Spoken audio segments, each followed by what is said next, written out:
నమస్తే, welcome to Suman TV Warangal. ఈ రోజు నేను హనంకొండలో ఉన్న బట్టుపల్లి ఏరియాలో ఉన్నానండి. అయితే మనం ఒక కాలేజ్ దగ్గరకు వచ్చాము, సిగ్మా జూనియర్ కాలేజ్. అయితే గత కొద్ది రోజులుగా కొన్ని ఇన్సిడెంట్స్ అయితే రిపీటెడ్ గా జరుగుతున్నాయి వరంగల్ ఉమ్మడి జిల్లాలో అని చెప్పాలి.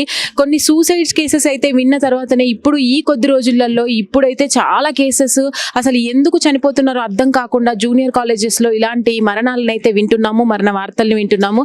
ఇప్పుడు కూడా సిగ్మా జూనియర్ కాలేజ్ లో మనం ఉన్నాము. అయితే ఒక బాలుడండి, బుర్రా రామచంద్ర అబ్బాయి పేరు.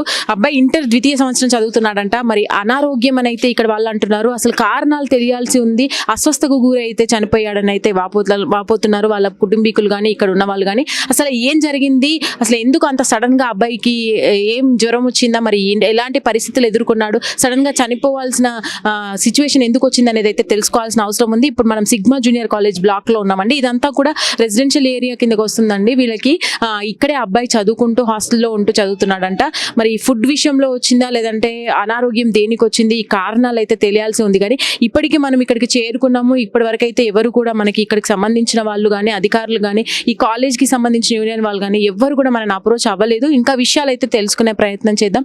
ఏదేమైనా దీని కారణాలు అయితే తెలుసుకోవాల్సిన అవసరం ఉంది. ఇంకా పేరెంట్స్ అయితే ఇప్పటివరకు ధర్నా చేసి ఇప్పుడే వెళ్ళారని అంటున్నారు. ఇక్కడ వాళ్ళైతే వారిని కూడా కలిసే ప్రయత్నం అయితే చేద్దాం. ఈ ఇన్సిడెంట్ గురించి కొన్ని విషయాలు అయితే తెలుసుకోవాల్సిన అవసరం ఉందండి మనకు. అసలు ఆ అబ్బాయి ఎందుకు చనిపోయినాడు, ఏంటి కారణాలు అనేది. ఇక్కడ మనకి వార్డెన్ గా పనిచేసే ఒకతను ఉన్నాడు, ఆయన అడిగి తెలుసుకుందాం. మీ పేరండి? సురేష్. సురేష్, ఎన్ని సంవత్సరాల నుంచి మీరు ఇక్కడ వర్క్ చేస్తున్నారు? 1 year నుంచి ఉన్నారు. మొత్తం కూడా జూనియర్ కాలేజ్ బ్లాక్ లోనే ఉంటుందా అకామిడేషన్ అంతా వాళ్ళకి? ఇక్కడ ఫుడ్ అంతా కూడా మీరే ప్రొవైడ్ చేస్తారు కదా ఇదే బ్లాక్ లో? అబ్బాయికి ఏం జరిగింది అసలు? అబ్బాయికి ఏం జరిగింది? హెల్త్ ఇష్యూ అంటే ఫిట్స్ టైప్.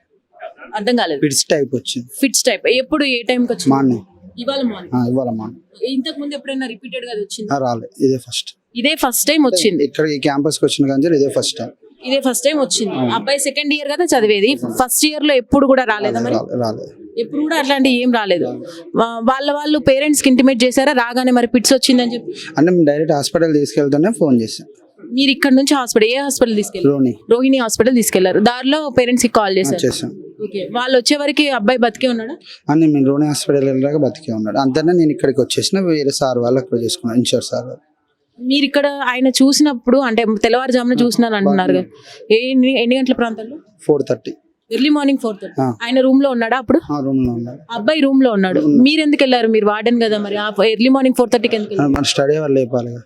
స్టడీ అవర్ 4:30కి ఉంటుందా డైలీ? 5 o'clock study hour. అంటే నేను నైట్ కొద్దిగా సిక్ ఉండే, అందుకే ఒకసారి చూసడానికి వెళ్ళాను. నైట్ సిక్ ఉంది? ఆ అబ్బాయికి సిక్ ఉంది. ఏంటి ప్రాబ్లం ఏంటి? నైట్ ఫీవర్ వచ్చింది. ఫీవర్ వచ్చి వామిటింగ్ చేసుకుంది. దానివల్ల మెడిసిన్ ఇప్పించిన డాక్టర్ తోటి. నార్మల్ గా ఫీవర్ ఉన్న అబ్బాయిలు కానీ ఎవరైనా కూడా బాగాలేకపోతే హెల్త్, మీకు ఏమైనా హెల్త్ రూమ్ ఉంటుందా? అట్లా ఉంటుంది, సిక్ రూమ్ ఉంది. మరి సిక్ రూమ్ లోనే పడుకోబెట్టాలి కదా అబ్బాయిని. అంటే నైట్ కదా, అట్లా నైట్ వాళ్ళ ఫ్రెండ్స్ తోటి ఉంటారు అన్నట్టు ఉంచిన. అంటే డే క్లాస్ జరిగే టైంలో సిక్ రూమ్ ఉంటారు, నైట్ వాళ్ళ ఫ్రెండ్స్ తో ఉంటారు. ఎంత మంది ఉంటారు రూమ్ లో? 50 ఉంటారు. 50. ఓకే. ఈ అబ్బాయికి ఒకటికి బాగాలేదు. 4:30కి మీరు వెళ్ళి లేపారు, కానీ అప్పటికే అతనికి ఫిట్స్ స్టార్ట్ అయిపోయిందా? 5 o'clock స్టార్ట్. నేను లేపినప్పుడు మాట్లాడండు, నాకు కొద్దిగా శ్వాస వస్తుంది అన్న, చేయలు ఇట్లా గుంజుకోపోతానని చెప్పిండు. అంతలో మేము చేసి సార్ వాళ్ళ ఇన్ఫర్మేషన్ తీసుకొని వెళ్ళాము. ఎవరెవరు వెళ్ళారు హాస్పిటల్? తెలిసిన సార్ వాళ్ళు, ప్రిన్సిపల్ సార్ ఇట్లా వచ్చారు. కలిసి తీసుకెళ్ళారు. వెళ్ళిన తర్వాత పరిస్థితి ఏమని చెప్పారు మరి హాస్పిటల్లో? వాళ్ళు ట్రీట్మెంట్ చేసి నేను ఇటు వచ్చేసిన, హాస్పిటల్ అయిపోయి నేను ఇటు వచ్చేసిన. రోహిణి హాస్పిటల్లో నేను వచ్చేసిన. ఏం జరిగిందన్నది మీకు కూడా తెలియదు. Thank you. మీరు హాస్పిటల్లో ఉన్నప్పుడు ఉన్నారు కదా, మీరు ఇక్కడ అకౌంటెంట్ రైట్? ఏం చెప్పారు హాస్పిటల్లో జాయిన్ చేశాక? మీరు ఎంజిఎం తీసుకువెళ్ళండి, ఒక అంబులెన్స్ మాట్లాడుకొని మేము ఎంజిఎం తీసుకుపోయాము. తీసుకుపోయినాక ఎంజిఎంలో ఏమన్నారు అంటే చెక్ చేశారు, ఆల్రెడీ ప్రాణం పోయింది సార్ అని చెప్పారు. అంటే రోహిణిలో ఆల్రెడీ ఎమర్జెన్సీ ట్రీట్మెంట్స్ అయితే జరుగుతుంటాయి, వాళ్ళు ఎందుకు మరి ఎంజిఎం కి ప్రిఫర్ చేశారు? వాళ్ళు ఆల్రెడీ చెక్ చేశారు, ప్రాణం చెక్ చేసి అని చెప్పారు. ప్రాణం పోయిందని చెప్పారు. వాళ్ళు చెక్ చేసుకున్నారు, ఒకవేళ వాళ్ళకి రిస్క్ అని చెప్పి ఎంజిఎం కి ట్రాన్స్ఫర్ చేశారు. ఓకే. మీరు అప్పుడు పేరెంట్స్ కి చెప్పారా మరి ఇట్లా రోహిణికి తీసుకొచ్చాము? చెప్పాము, రోహిణి హాస్పిటల్ నుంచి మేము ఎంజిఎం కి వచ్చాము, ఎంజిఎం కి రండి సార్ మేము చెప్పాము పేరెంట్ కి. అయితే నిన్నటి నుంచి బాగాలేదు అని అయితే వార్డెన్ చెప్తున్నారు కదా, మరి నిన్ననే ఇంటిమేట్ చేశారా మరి పేరెంట్స్ కి? అది సార్ వాళ్ళు చూసుకున్నారు మేడం. అయితే మీకు ఇన్ఫర్మేషన్ లేదు? మేము ఓన్లీ మార్నింగ్ నుంచి చూసుకున్నాం. రైట్. వీళ్ళు చెప్పేదాని ప్రకారం చూసుకున్నట్టయితే అండి, నిన్న సాయంత్రం ఆ అబ్బాయికి బాలేదని అయితే అంటున్నారు. నిన్న సాయంత్రం బాలేనప్పటి నుంచి కూడా సిక్ రూమ్ లో ఉన్నాడు. నిన్న రాత్రి మాత్రం ఆయన రూమ్ లో పడుకున్నారు వేరే స్టూడెంట్స్ తోని 50 మెంబర్స్ తోని. ఆ సిక్ రూమ్ నుంచి ఆయనకు షిఫ్ట్ అయిన తర్వాత తెల్లవారుజామున జ్వరం వచ్చింది. ఆ జ్వరం కాస్త బాగా సివియర్ అయిపోవడంతో ఇక్కడ ఉన్న వాళ్ళతో సాయంతో రోహిణి హాస్పిటల్కి అయితే తరలించారు. కానీ రోహిణి హాస్పిటల్లో ఎమర్జెన్సీ వల్ల ఆయన క్రిటికల్ గా ఉన్నాడని తెలిసి ఎంజిఎంకి తరలించారని అయితే వీళ్ళు అంటున్నారు. అయితే నిన్నటి నుంచి పేరెంట్స్ కి ఇంటిమేషన్ ఇచ్చారా ఇవ్వలేదా అనేది అయితే వీళ్ళకి కూడా తెలియదు అన్నట్టుగానే మాట్లాడారు వార్డెన్ గానీ అకౌంటెంట్ గానీ. ఇంకా మిగతా విషయాలు అయితే తెలుసుకునే ప్రయత్నం చేద్దాము దీని వెనుక కారణం. అయితే ఇది రిపీటెడ్ గా జరుగుతున్నాయి మరి జూనియర్ కాలేజీల్లో ఇలాంటి ఇన్సిడెంట్స్. ఇలాంటివి కాకుండా అయితే జాగ్రత్త పడాలి. పేరెంట్స్ కి అయితే ఇంటిమేట్ చేయాలని అయితే మనం కూడా ఈ ప్రయత్నం ఇక్కడ దాకా వచ్చి షూట్ చేయడం జరుగుతుంది. దీని గురించి ఇంకా వివరాలు అయితే తెలుసుకుందాం. ఈ దుర్ఘటన గురించి సంఘీభావం వ్యక్తం చేయడానికి ఇక్కడికి విద్యార్థి సంఘాల అధ్యక్షులు అయితే వచ్చారు. వాళ్ళతో ఒక్కసారి మాట్లాడే ప్రయత్నం చేద్దాం. సార్ చెప్పండి. ఇవాళ ప్రైవేటు జూనియర్ కాలేజీల నిర్లక్ష్యం వల్లనే విద్యార్థులు మరణాలకు కారణమవుతూ ఉన్నారు. ఇవాళ వీళ్ళు జాయిన్ అయ్యేటప్పుడు విద్యార్థుల దగ్గర నుంచి లక్షలాది రూపాయలు వసూలు చేస్తూ ఉన్నారు. వీళ్ళకి కావాల్సింది ఫీజులే తప్పితే విద్యార్థుల ప్రాణాలు మాత్రం అవసరం లేదు. ఇవాళ విద్యార్థికి గత 2 రోజుల నుంచి వెళ్ళి అనారోగ్యం గురవుతూ ఉంటే మీరు ఏం చేస్తున్నారని చెప్పి మేము ప్రశ్నిస్తున్నాం. ఎందుకంటున్నామంటే విద్యార్థి అనారోగ్యానికి గురవుతుంటే వీళ్ళ దగ్గర ముందే కాషన్ డిపాజిట్ చేసుకుంటారు. ఆరోగ్యానికి సంబంధించి వీళ్ళకి ఎలాంటి అనారోగ్యం అయినప్పటికీ వాళ్ళకు ఆ డబ్బులు అందించడం కోసం విద్యార్థుల తల్లిదండ్రుల నుంచి వెళ్ళి ముందుగానే ఫీజులు వసూలు చేస్తారు. ఆ ఫీజులు వసూలు చేసి విద్యార్థికి జ్వరం వస్తే ఇక్కడ దగ్గరలో ఉన్నటువంటి ఆర్ఎంపీ దగ్గర తీసుకెళ్లి చేతులు దులుపుకోవడం వల్లనే ఇవాళ విద్యార్థి చనిపోయిన చెప్పి మేము భావిస్తున్నాం. ఎందుకంటే ఇవాళ లక్షలాది రూపాయలు ఫీజులు కావాలి, తల్లిదండ్రులు కట్టేటువంటి ఫీజులు కావాలి తప్పితే విద్యార్థుల ప్రాణాలంటే మీకు ఎందుకు లెక్కలేదని చెప్పి మేము అడుగుతున్నాం. ఎందుకంటే ఇవాళ ప్రైవేట్ కాలేజీలు ఇష్టానుసారంగా వివరిస్తూ ఉన్నారు. కేవలం వాళ్ళు చదువు పేరుతో లక్షలాది రూపాయలు తల్లిదండ్రులను దోసుకుంటున్నారు, వాళ్ళ ప్రాణాలను తీస్తూ ఉన్నారు. ఇవాళ ఆ కాలేజీలో చనిపోయినటువంటి విద్యార్థుల మరణాలు కాదు, వీళ్ళు ప్రైవేట్ యజమానుల యొక్క హత్యలుగానే మేము భావిస్తున్నాం. కాబట్టి విద్యార్థి మృతికి కారణమైనటువంటి సిగ్మా యజమాన్యాన్ని వెంటనే అరెస్ట్ చేయాలని చెప్పి డిమాండ్ చేస్తున్నాం. వాళ్ళ మీద క్రిమినల్ కేసులు నమోదు చేయాలని చెప్పి విద్యార్థి సంఘాలుగా డిమాండ్ చేస్తా ఉన్నాం. గతంలో చూసుకున్నట్టయితే అనేక కాలేజీలలో ఇలాంటి ఇన్సిడెంట్స్ అయితే రిపీటెడ్ గా జరుగుతున్నాయి. ఈ 2 నెలల్లో అసలు అస్వస్థత అంటున్నారు, చనిపోయి ఉంటున్నారు. చిన్నపిల్లల దగ్గర నుంచి పెద్దవాళ్ళ వరకు హాస్టల్స్లలో ఇలాంటివి జరగడము. అసలు వీటికి మరి పరిష్కారం ఏంటంటారు? వాస్తవంగా ప్రధానంగా ఏంటంటే వీటి మీద కాన్సన్ట్రేషన్ పెట్టాలి. వీటి మీద ప్రభుత్వం కాన్సన్ట్రేషన్ పెట్టకపోవడం వల్లనే ప్రైవేట్ యజమాన్యాలు రెచ్చిపోతూ ఉన్నారు. అదేవిధంగా ఏంటంటే దీనికి వీళ్ళని కట్టడి చేస్తే, ప్రైవేట్ యజమాన్యాలను కట్టడి చేస్తేనే విద్యార్థుల యొక్క మరణాలు అనేటువంటి ఆగిపోతాయి. వీళ్ళకి ఎలాంటి నియమ నిబంధనలు పాటించకపోవడం, ప్రభుత్వం ఇచ్చేటువంటి రూల్స్ అండ్ రెగ్యులేషన్ వీళ్ళు అమలు చేయకపోవడం, ఇవాళ వాళ్ళు ఇష్టానుసారంగా వివరించడం వల్ల ఏంటంటే విద్యార్థుల ఆరోగ్యాల పట్ల వీళ్ళు దృష్టి పెట్టకపోవడం వల్ల విద్యార్థులు ఆత్మహత్య చేసుకోవడం. అంటే వీళ్ళకి ఏం కావాలంటే ర్యాంకుల పేరుతోని అంటే విద్యార్థులకు మానసికంగా వేధించడం, మీరు ర్యాంకులు తీసుకురా అనేటువంటి వాళ్ళ మీద ఒక ఒత్తిడి తీసుకోవడం వల్ల వాళ్ళు ఆ ఒత్తిడి భరించలేక ఆత్మహత్యలు చేసుకుంటారని చెప్పి అనుకుంటాం. ఇలాంటి ఒత్తిడి ఉండకుండా ఉండాలంటే, ఇలాంటి ఒత్తిడి ఉండకుండా అవసరం ఒక సైకాలజిస్ట్తో మంచి ఎక్స్పీరియన్స్ గలటువంటి డాక్టర్లతో వీళ్ళు కొంచెం అవగాహన సదస్సులు నిర్వహించాలి. వాళ్ళకు కూడా ఒక మనోస్థైర్యాన్ని పెంపొందిస్తేనే విద్యార్థులకు ఆత్మహత్యలు అవుతాయని చెప్పి మేము భావిస్తా ఉన్నాం. చెప్పండి. యాజమాన్యంతో ప్రశ్నించిన మాటల ప్రకారం చూసుకున్నట్టయితే వాళ్ళకి ఒక క్లారిటీ లేదని అయితే అర్థమవుతుంది. వార్డెన్ గానీ అకౌంటెంట్ గానీ అక్కడ దాకా వెళ్ళారు, బట్ రోహిణి నుంచి తరలించారు, అప్పటికే చనిపోయి ఉన్నారని ఒక మాట అంటున్నారు. చనిపోలేదు, అక్కడికి వెళ్ళిన తర్వాత చనిపోయినారు అంటున్నారు. అసలు దీని వెనకాల రీజన్స్ ఎలా ఉన్నాయంట? ముఖ్యంగా రాష్ట్రంలో ఇటు జిల్లాలో విద్యార్థుల కళాశాలల మరణాలకు ముఖ్యంగా కారణం ఎవరంటే ఏదైతే మరి కమిషనర్ శృతి ఓజా గారు, అదే విధంగా ఇక్కడ ఉన్నటువంటి డిఐఓ గోపాల్ గారు, రాష్ట్ర ప్రభుత్వం. ఎందుకంటే వీటి మీద ఎప్పుడైనా పర్యవేక్షణ చేసిన సందర్భాలు ఒక్కటి కూడా లేదు. పిల్లలు పుట్టగొడుగులాగా చనిపోతా ఉంటే ఈ రాష్ట్ర ప్రభుత్వం కమిషనర్ శృతి ఓజా ఏం చేస్తా ఉంది? అసలు ఏ కళాశాలకు నియమ నిబంధనల ప్రకారం ఎక్కడ ఉన్నాయా? ఇక్కడ ఒక డాక్టర్ ఉండాలి. ఒక డాక్టరు పిల్లలకు ఈ రోజు వారానికి ఒకసారి చెకప్ చేయించాలి. చెకప్ చేయించినప్పుడు వాళ్ళ ఆరోగ్య పరిస్థితులు ఉంటాయి. ఫుడ్ మెయింటెనెన్స్ కావచ్చు, వాళ్ళకు ఆట స్థలాలు రోజు ఆడుకోవాలి. స్వెట్ తో రావాలి రోజు. ఈ రకం ఎటువంటిది లేదు. ఒక చదువు మాత్రమే బేసి చేసుకొని ఇలాంటి కళాశాలలో చేర్పించడం. ఇటు కళాశాలలో చేర్పించినప్పుడు మేనేజ్మెంట్ ఖచ్చితంగా ఇంటికాడ మేము కేర్ తీసుకోలేమని చెప్పే కదా ఇక్కడ వీళ్ళని హాస్టల్లో చేర్పించింది. ఇలాంటప్పుడు వీళ్ళే కేర్ తీసుకోకపోతే అంటే వీళ్ళకి భయం ఉన్నట్ట. వీళ్ళకి భయం లేదంటే కారణం ఎవరు? కమిషనర్ గారు కావచ్చు కదా. ఇప్పటిదాకా విద్యాశాఖ మంత్రి ఉన్నారా? విద్యాశాఖ మంత్రి లేనప్పుడు ఎక్కడన్నా కూడా విద్యాశాఖ ఇటు జూనియర్ కళాశాల, ఇటు యూనివర్సిటీ కావచ్చు, అది పాఠశాల కావచ్చు, సమీక్ష సమావేశాలు విద్యార్థులపై జరిపిన సందర్భాన్ని తెలంగాణ రాష్ట్ర కోసం పోరాడింది మాత్రం విద్యార్థులు. కానీ విద్యార్థుల బతుకుల గురించి కావచ్చు, ఉపాధుల కోసం కావచ్చు ఎక్కడ కూడా ప్రశ్నించలేదు. నిర్లక్ష్యం వహిస్తూ ఉన్నారు. ఈ నిర్లక్ష్యం కారణంగానే ఇలాంటి ప్రైవేటు జూనియర్ కళాశాలలో విద్యార్థుల జ్వరాలతోటి కావచ్చు, ఇంకా వేరే అనేకమైనటువంటి బాధలతోటి చనిపోతూ ఉన్నారు. ఈ చనిపోతే ఏ ఒక్క కమిటీ వేసిందా? విద్యార్థి విద్యాశాఖ కమిటీ వేసింది, ఆకునూరు మురళి గారు కావచ్చు, ఇంకేమైనా కావచ్చు. ఏ రిపోర్ట్ ఇస్తున్నారు? ఏ బేసిస్లో హాస్టల్లకు పర్మిషన్లు ఉన్నాయి? చనిపోతారు, కాంప్రమైజ్ అయితే పేరెంట్ కూడా చూడండి, చనిపోతారు, కాంప్రమైజ్ అయితే 5 లక్షలు 10 లక్షలు తీసుకొని పోతారు. ఏ ఒక్కరన్నా కానీ కేసులు పెట్టినరా అండి? మేనేజ్మెంట్ల మీద కేసులు పెట్టిన సందర్భాలు లేవు. హాస్టళ్లకు ఈ దేశంలో ఎక్కడ కూడా పర్మిషన్ లేదు. ఈ దేశంలో రూల్ ఆఫ్ రెగ్యులేషన్ ప్రకారం హాస్టల్ పర్మిషన్ లేదు. హాస్టల్ రూల్ ఆఫ్ రెగ్యులేషన్ కాదు, ఏదో చట్టపరకమైనటువంటి మాదక ద్రవ్యాల మీద మరి ఇది రూలు, ఇది చట్ట విరుద్ధం అని చెప్పేసి టాస్క్ ఫోర్సులు కావచ్చు, మిగతా ఎస్బీలు కాదు పనిచేస్తాయి. వీళ్ళ మీద ఎందుకు పనిచేయరండి? వీళ్ళ మీద విద్యార్థుల చదువు, విద్య అనేది భవిష్యత్తు గత విద్య ఏదైతే తనకు తాను ఉపాధి చదువుకొని ఉపాధి చేసుకోవాల్సిన సందర్భంలో అసలైన ఈ దేశ పురోగతి విద్యార్థుల పైన ఉంటే విద్యార్థుల గురించి రాష్ట్ర ప్రభుత్వం కేంద్ర ప్రభుత్వం పట్టించుకోవడం లేదు.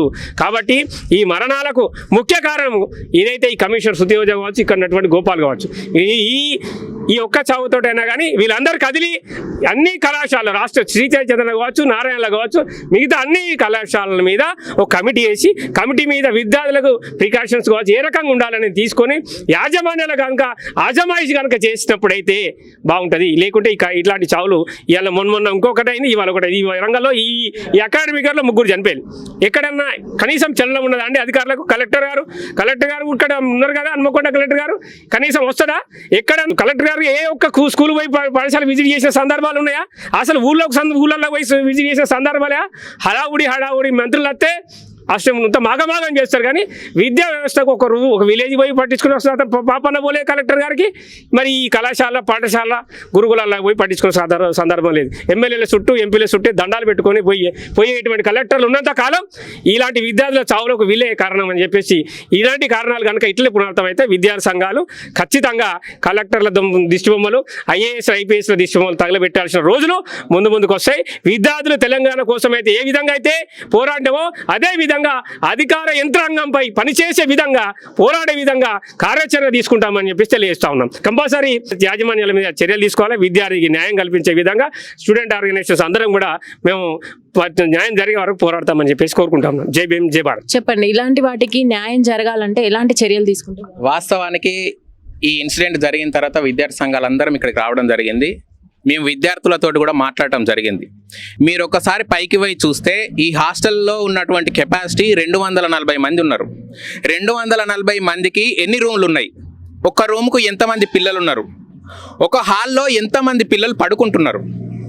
ఇది వాస్తవానికి రూల్స్ అండ్ రెగ్యులేషన్స్ ప్రకారం నడుస్తున్నదా లేదా అనేది మీరు దయచేసి చూడాలి. మీడియా వాళ్ళని మేము రిక్వెస్ట్ చేస్తున్నాం. అదేవిధంగా ఈ హాస్టల్కి సంబంధించిన టాయిలెట్స్ ఎట్లా ఉన్నాయి? విద్యార్థి జ్వరం వచ్చి చనిపోయింది కాబట్టి మేము నీట్నెస్ గురించి మాట్లాడుతున్నాం. టాయిలెట్స్ ఎట్లా ఉన్నాయి? విద్యార్థులు పిండుకున్నటువంటి బట్టలు రూమ్లలో ఎక్కడ ఆరేసుకుంటున్నారు? దానివల్ల జ్వరాలు వస్తాయి ఖచ్చితంగా, ఎందుకంటే దోమలు ఫామ్ అవుతాయి. నీట్నెస్ ఉండట్లేదు. పిల్లలు ఏం చెప్తున్నారంటే క్లాస్ రూమ్లలోకి వెళ్ళి వాటర్ వస్తున్నాయి వర్షాలు పడతాయి అని చెప్తున్నారు. ఏం చేస్తున్నారు మీరు? యాజమాన్యం ఏం చేస్తుంది? అధికారులు ఏం చేస్తున్నారు? ఎప్పుడైనా వచ్చి మీరు విద్యార్థులతో మాట్లాడినలా? హాస్టల్ ఉంటే మీరు సోషల్ వెల్ఫేర్ కావచ్చు, బీసీ వెల్ఫేర్ కావచ్చు, ట్రైబల్ వెల్ఫేర్ కావచ్చు, చూసుకుంటే ప్రతి హాస్టల్లో ఒక నర్సు కానీ లేకుంటే మెడికల్ ఆఫీసర్ కానీ ఉంటారు. ఈ హాస్టల్కి మెడికల్ ఆఫీసర్ ఎవరండి? ఎప్పుడో ఒకసారి ఒక ఆర్ఎంపీ వస్తుందంట. ఆర్ఎంపీకి ఏం తెలుసు? అది టైఫాయిడ్ జ్వరమా, డెంగ్యూ జ్వరమా, అసలు ఏం జ్వరం అని ఇక్కడ ఉన్నటువంటి ఆర్ఎంపీకి వచ్చిపోయి ఆర్ఎంపీకి ఏం తెలుసు? మీరు ఏం పట్టించుకుంటున్నారు ఇక్కడ ఉన్నటువంటి హాస్టల్లో? మీకు ఫీజులు కావాలి కానీ ఆరోగ్యాలు వద్దా? వాళ్ళకి పైసలు కావాలి కానీ వాళ్ళ ప్రాణాలు వద్దా? ఏం జరుగుతుంది అసలు ఇక్కడ? వాళ్ళ ఫుడ్ ఎట్లా ఉన్నది? ఇన్స్పెక్షన్ చేస్తున్నారు ఎప్పుడన్నా? ఫుడ్ ఇన్స్పెక్టర్ ఆఫీసర్ కావచ్చు, కలెక్టర్ కావచ్చు, ఇక్కడ ఎందుకు పట్టించుకుంటలేరు? అంటే విద్యార్థులు ఎట్లన్నా పోనీయా? ఫీజులు వస్తే సరిపోతుందా? మీరు యూనిఫామ్ల మీద 2500 తీసుకోవచ్చు, లేకుంటే ఐఐటి, జేఈఈ మెయిన్స్ అని చెప్పొచ్చు, ఎంసెట్ అని చెప్పొచ్చు, ఇంకోటి చెప్పొచ్చు. కానీ అసలు విద్యార్థులకు కావాల్సినటువంటి మినిమం ఫెసిలిటీస్ ఏమున్నాయో మీరు చూస్తున్నా? విద్యార్థులు చదువుకునేటప్పుడు మానసికంగా ఉల్లాసంగా ఉండడం కోసం అప్పుడప్పుడు ఆటలు ఆడిపియాలి. దీనికి పీటీ ఉన్నారా అండి? ఫిజికల్ డైరెక్టర్ ఉన్నాడా? దీనికి గ్రౌండ్ ఉందా? కనీసం ఆడుకుంటే అప్పుడప్పుడు మానసికంగా, శారీరకంగా వాళ్ళు స్ట్రెయిన్ అయినప్పుడు, మైండ్ కొంచెం రిలీఫ్ అయినప్పుడు చదువుకున్నది ఎక్కుతుంది. అందుకనే ప్రతి స్కూల్లో, కాలేజీలో గ్రౌండ్ పెడతారు. ఈ కాలేజ్ గ్రౌండ్ ఎక్కడ ఉన్నదండి? దీనికి అసలు పీటీ ఎందుకు లేరు? కాబట్టి ఈ అంశాలన్నింటి మీద ఖచ్చితంగా విచారణ జరపాలి. కలెక్టర్ గారిని విద్యార్థి సంఘాలందరి తరపున మేము కలుస్తాము. దీని మీద హన్మకొండలో జరుగుతున్నటువంటి ఈ విద్యార్థుల మరణాలలో ఇది 3వది. ఇంకా జరగక ముందే రాజస్థాన్ కోట అంటారు, ఇంకోటి అంటారు, రకరకాలుగా విద్యార్థులను తల్లిదండ్రులను దోచుకుంటున్నారు వరంగల్లో విద్యా సంస్థలు. కాబట్టి దీని మీద ఖచ్చితంగా విచారణ జరపాలి. అవసరమైతే మేము హైదరాబాద్ పోయి ఇంటర్మీడియట్ బోర్డు ముంగట కూడా ధర్నా పెట్టి కమిషనర్ గారికి వినతి పత్రం కూడా ఇస్తామని తెలియజేస్తూ దీని మీద యాజమాన్యం చర్యలు తీసుకోవాలి, పోలీసులు కూడా దీని మీద చర్యలు తీసుకోవాలని చెప్పి డిమాండ్ చేస్తున్నాం. Doodapaka Naresh, Dalit minority student association state president. Thank you. వీటిల్లో ఉన్న సందేహాలు అయితేనండి ఆ యాజమాన్యానికి సంబంధించి కూడా చాలా మొండి వైఖరే చూపిస్తున్నారు. ప్రతి ఇన్స్టిట్యూట్లలో కానీ ప్రతి కాలేజ్లో కానీ ఇదే సందర్భాలు రిపీట్ అవుతున్నాయి. దీని గురించి మీరు ఏమంటారు? మొట్టమొదటిగా ఎవరైతే ఈ ప్రైవేట్ కళాశాల యాజమాన్యాలు, కార్పొరేట్ కళాశాల యాజమాన్యాలు ఎవరైతే ఉన్నారో వారికి కేవలం డబ్బు పైన ఉన్నటువంటి వ్యామోహం విద్యార్థుల సంక్షేమం పైన లేదు. కేవలం ధనార్జయ ధ్యేయంగా, వ్యాపార ధ్యేయంగానే కళాశాల నిర్వహణ మాత్రమే నిర్వహిస్తున్నారు. కానీ ఎట్టి పరిస్థితుల్లో కూడా కళాశాలలపై మానిటరింగ్ వ్యవస్థ లేదు. అందులో ఇంటర్మీడియట్ సంబంధించినటువంటి శాఖ ఏదైతే ఉందో, ఇంటర్మీడియట్ వ్యవస్థ సంబంధించిన బోర్డు ఏదైతే ఉందో ప్రతి ఒక్క కళాశాలపై మానిటరింగ్ చేయాల్సినటువంటి అవసరం ఉంది. కానీ ఇంటర్మీడియట్ సంబంధించిన జిల్లాధికారులు సంబంధించిన మొత్తం అధికారులు కూడా ఈ యొక్క కళాశాల యాజమాన్యంతో కుమ్మక్కయ్యి విద్యార్థుల ప్రాణాలను ఎక్కిపెట్టి ఈరోజు విద్యార్థుల ప్రాణాలకు తీసుకొచ్చినట్టు సందర్భం ఈరోజు సిగ్మా కాలేజ్ కావచ్చు, గతంలో జరిగినట్టు 2-3 కళాశాలలు జరిగినట్టు ఉదంతాలు. కాబట్టి వెంటనే ఈ కళాశాల యాజమాన్యంపై క్రిమినల్ కేసులు వెంటనే నమోదు చేయాలి. అంతేకాకుండా గుట్టు చప్పుడు కాకుండా ఈరోజు విద్యార్థిని తీసుకుపోయి ఏదో కాసులో కకృతుపడి కొంతమంది యాజమాన్యాలు కుటుంబ సభ్యులతోని రాజకీయాలు చేసి కొన్ని సెటిల్మెంట్ జరుగుతున్నాయి. వెంటనే రాష్ట్ర ప్రభుత్వం, ఈ యొక్క జిల్లా ప్రభుత్వం ఇంటర్మీడియట్ బోర్డుపై ఫస్ట్ ప్రక్షాళన చేయాల్సినటువంటి అవసరం ఉన్నది. కాబట్టి ఈ యొక్క కళాశాలపై క్రిమినల్ కేసు నమోదు చేయాలి, కళాశాల గుర్తింపు కూడా రద్దు చేయాలని విద్యార్థి సంఘంగా డిమాండ్ చేస్తా ఉన్నాం. మేడ రంజిత్ కుమార్, తెలంగాణ విద్యార్థి పరిషత్ రాష్ట్ర ప్రధాన కార్యదర్శి. చర్యలు తీసుకోవాలి, సిగ్మా కాలేజ్ యాజమాన్యం పైన